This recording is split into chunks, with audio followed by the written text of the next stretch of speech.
I can use that baby to get me some wood on in.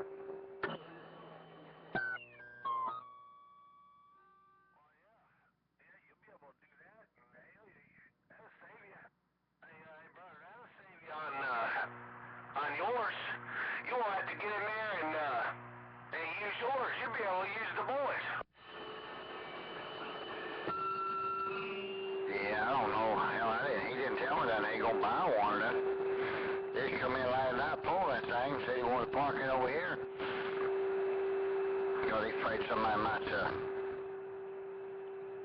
over there or something might hitch up on him, but yeah, it's a nice little, look like a pretty nice little, I'll go ahead and check it out later on today maybe.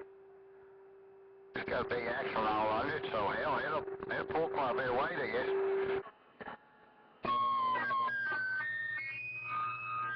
That's what I'm talking about. Yeah, man. Yeah, old Dad be able to just kind of hook to that and, just kind of pull it around with a smile on your face. Just pull the boys' trailer around, bring you a load of wood in, and, just sweep it off and park it back over there, and then when he comes to get it, say, well, there it is. Yeah, I just tell him, I said, hey, I just used your trailer today. Hope it's all right. Yeah, it makes it a lot handy when a trailer sits unloaded up on your truck and all, I mean, daggone, it's just, old truck's just so hard to offload. That old trailer, you can just reach over there and just makes it a lot handier. Oh, yeah. Yeah, it's a lot better, and hill trailers are bigger than the truck beds most of the time anyway, unless you get them little, lawnmower trailers or something. And they're lower to the ground. You don't have to worry about climbing up, throwing everything out, and climbing down and all that. You can just sit over there and be right there next to the ground. Oh yeah, much better, but yeah, man. Well, at least I got something that way. I mean, hell, if I don't get mine fixed, I don't get it fixed, but I'm gonna try to get that. Might put a different type of axle on it if I can get that built up and get that going. But anyway, I believe I can get that built up. I believe it'll be all right. Hit a haul what I need to haul on, and I just watch my weight. I'll be all right, I think.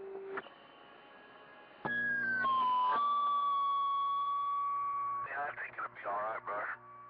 I don't think you'll have any issues with it. All you gotta do is just watch your weight.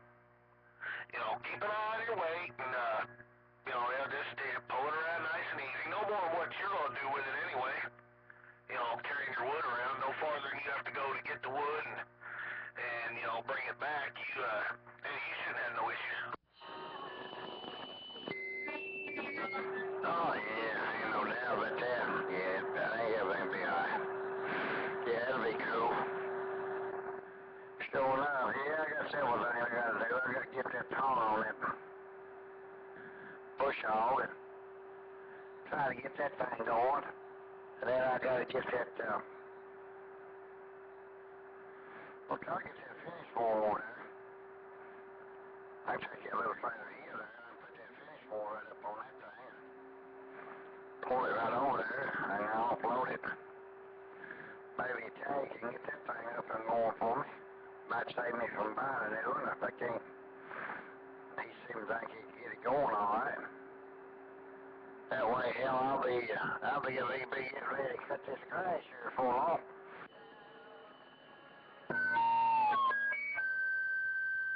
It won't be long, bro.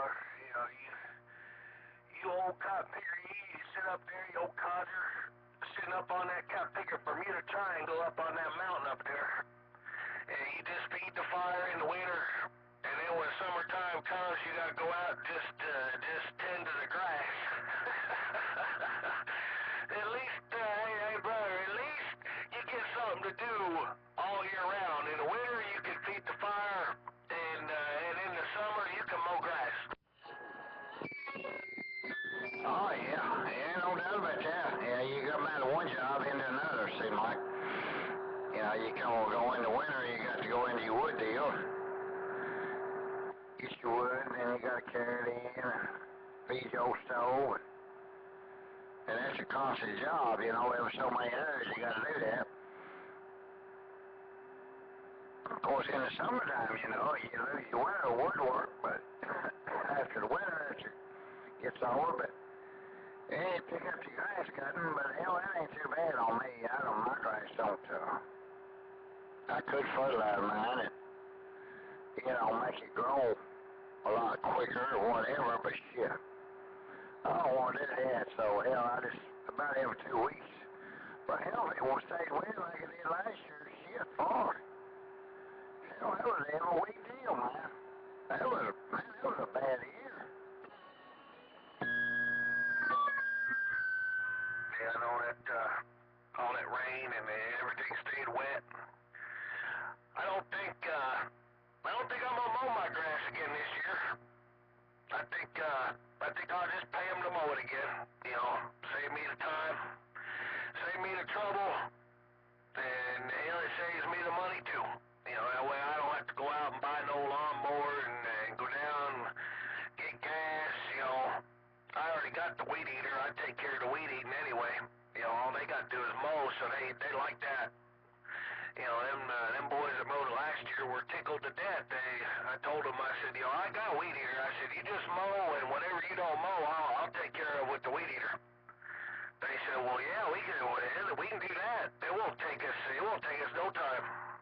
So that's what they did. You know, they mowed the grass, and I did the weed eating. And brother, for the whole year, it still saved me money. Because if I'd had to go out and buy a lawnmower and buy the gas all year, it would have cost me more than what I paid them to do it all year long. Oh, yeah, ain't no doubt about that. It worked out good for you. Yeah. Yeah, man. Well, like I said, you ain't got that big a yard. And you gotta need some, more trimming around there, too. Get some of them trees trimmed up. Out there for your little old project you're gonna have going on this summer, so you'll be able to have a little bit of wood there. I guess you cut that one whole tree down. You'll have quite a bit of wood right there, man. And that baby wants you.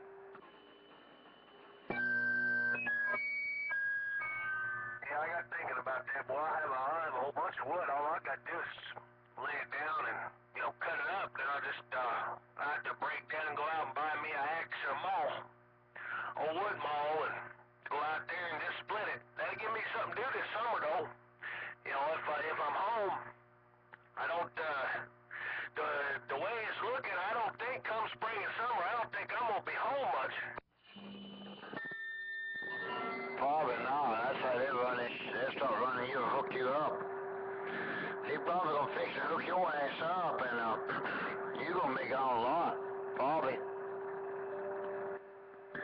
Mama might not be gonna like that. Your ass is gonna be gone a lot. She ain't gonna be seeing you too much.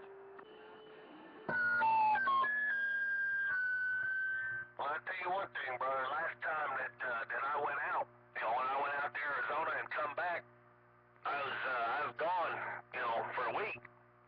I was gone for a week, brother, and you know, she was glad to see me when I got back. But on that Saturday when the paycheck come, for some odd reason, I ain't quite figured it out. She was happier to see the paycheck I take than what she was happy to see me, Roger. Oh, hey, that's what I did on that. Yeah, well, that's all right. That's all right. No doubt about that, but well, I don't know what you mind them old long ones or not, but you know, they short ones like you're doing ain't too bad, but I don't know. Oh, you may like it though. Running across country, you get to see a lot. You don't seem to mind it a whole lot. I know old Chip 7, he always liked being out there on the road. But now he's a little older, he likes being closer to home.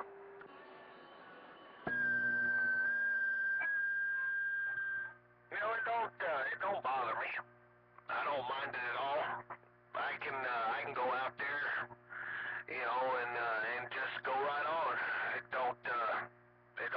you know, I enjoy getting out there and, you know, just seeing what all is out there and, hell, you know, get out there and get some condition like I did when I was out there around Arizona, and they'll talk to all my brothers back here.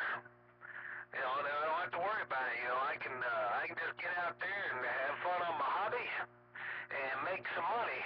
God, boy, I bet them old boys around here wish they could do that. Wish they could go to work and enjoy their hobby at the same time. They too sorry. You know what I mean? Them old boys too sorry. Thing of it is, that's what the whole deal is. They just too sorry. They gonna do nothing like that. Sit around what they do. Sit around on it, you know. They got that damn no radio and they ain't got nobody to talk to. Sit there and just holler at one or two is all they got there. And then hell, they don't even get to talk. All they do is say hello, or good morning, or goodbye.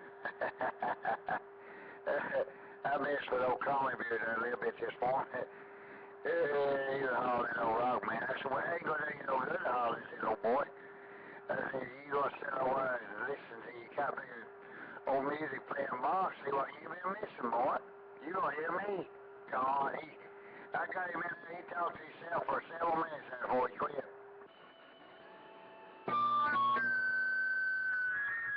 Well, you know, he ain't no better than old Tommy down there. You know, but, you know, they gonna get everything that, whatever they get, they gonna deserve. You know, 'cause I ain't gonna let up on them. I know you ain't gonna let up on them. You know, I'll get out there and I catch them out there. If I can pop them, I'll pop them. I'll make them put their music on. You know, and then, you know, if they want to be big and bad, you know, let them come up here to 27285, you know, where we're at right now. I mean, that's all they need to do. You know, they just come right up here and talk over top of the music. Yeah, we're gonna use old Tommy don't like us using his channel. He called you up here the other day talking, and you said he don't like him using his channel up here, but ain't damn evidently he can do about it. Yeah, sit there and listen to me talking out to the west, and yeah, sit there and listen to me talking to Crackshot down there in Alabama on backscatter. You know, so there you go. You know, there ain't nothing he can do about it, brother. He just get in there and, you know, flap his old gums in his other house, you know, but, you know, it don't do him no good. So I don't know what to tell him, you know. Maybe you need to go down there to Bucket Town where he's playing that music on that ground plane, because his big old antenna up there looks like a big old wet noodle right now. It all busted up and hanging and broke down, you know, from the ice storm and everything. I sure hope somebody goes up there and helps that old boy climb that 100-foot of tower and put that antenna back together. He probably, him and dog would get it down probably. He probably won't ever put it back up. He probably won't ever put it back up there, brother. I'd say he won't. The old boy bet on he can hold it. He can't get around. I think somebody said his old knees are bad or whatever, so. Anyway, he'll do whatever he needs to try anyway, but we got him. We got him beat. Ain't no doubt about that. We got him beat down like a wet noodle, like you said. And hell, every time we catch them little bitches out there, too many. Hell, ain't nobody. Every corner they turn, somebody's after their ass now.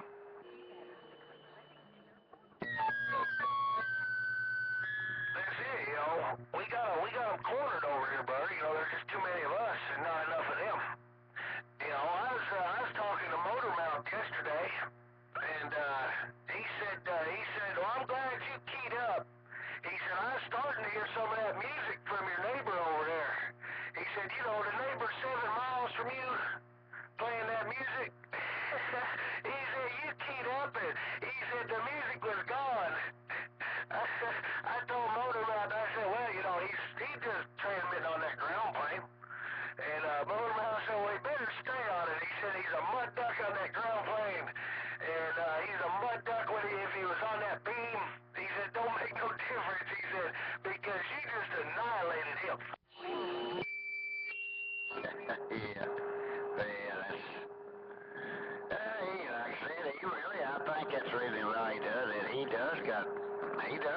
skip 20 hour work. He want to get in there and play skip. Plays radio, but he can work skip real good, but you know, all he wants to do is aggravate, which is all right. We aggravate him, that's for damn sure. We keep him all upset. So that's the most important thing. He got to worry about keeping his old radio station on the air where he makes him money or not, you know.